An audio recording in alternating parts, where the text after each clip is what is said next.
સુરતના વરાછાના ધારાસભ્યોએ વધુ એક પત્ર લખ્યો છે। વરાછાના ધારાસભ્ય કુમાર કાનાણીએ પત્ર લખ્યો છે। ધારાસભ્યએ મ્યુનિસિપલ કમિશનરને પત્ર લખ્યો છે। સૂર્યપુર ગન્નાળાથી સરથાણા જકાતનાકા ઓવરબ્રિજ મામલે આ પત્ર લખવામાં આવ્યો છે। ઓવરબ્રિજ નીચે ગેરકાયદેસર રહેતા લોકોને દૂર કરવા માટે આ પત્ર લખાયો છે। ઓવરબ્રિજ નીચેની ગેરકાયદેસર દબાણો દૂર કરવા પણ પત્ર લખ્યો।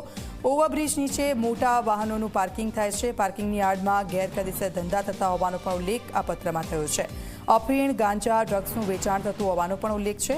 કાયમી ધોરણે પ્રશ્નનો હલ કરવા માટે આ પત્ર લખાયો છે। પોલીસ અને મહાનગરપાલિકાને પ્રશ્નનો હલ લાવવા આ પત્ર લખ્યો છે।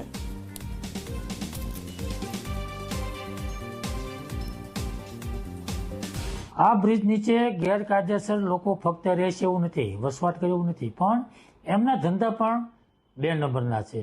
દારૂ, જુગાર, ડ્રગ્સ, ગાંજા, અફીણ, અનેક પ્રકારના ન્યુસન્સ છે। લોકો પીવે પણ છે અને વેચે પણ છે, અને અનેકવાર પોલીસે ત્યાં રેડ પાડીને પકડ્યા પણ છે, અને મ્યુનિસિપલ કમિશનરને પણ ખબર છે। એટલે આ ત્યાં લાખો લોકો રોજ રોડ પર નીકળે છે, પોલીસ પણ નીકળે છે, કોર્પોરેશનના અધિકારીઓ પણ નીકળે છે।